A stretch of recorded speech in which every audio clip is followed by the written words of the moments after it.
Hi, I'm Dr. Ashoojit Kaur Anand. I'm the director of Aveksha, which is a home-based primary care services at PCMH Restore Health, Bangalore.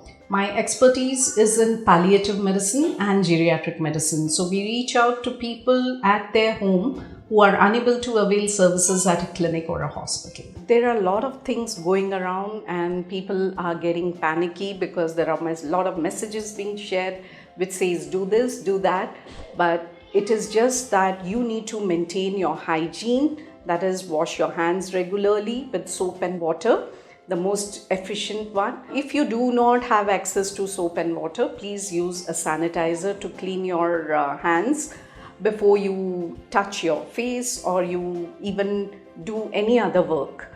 And that's the best way to protect yourself.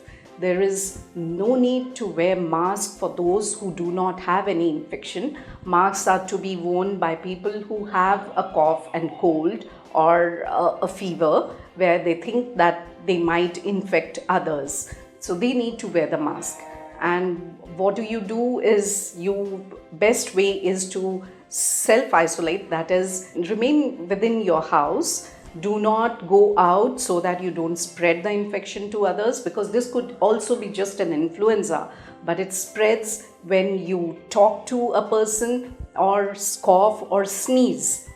So the best is to remain within your house, drink lots of fluids and eat healthy food, lots of fruits and vegetables, whichever is accessible, and remain healthy. That's the best way to protect yourself. And if you still think that you need help, please talk to your family doctor and get information on it. But do not panic and do not run to a hospital, because that would expose you to more infections than just being at home.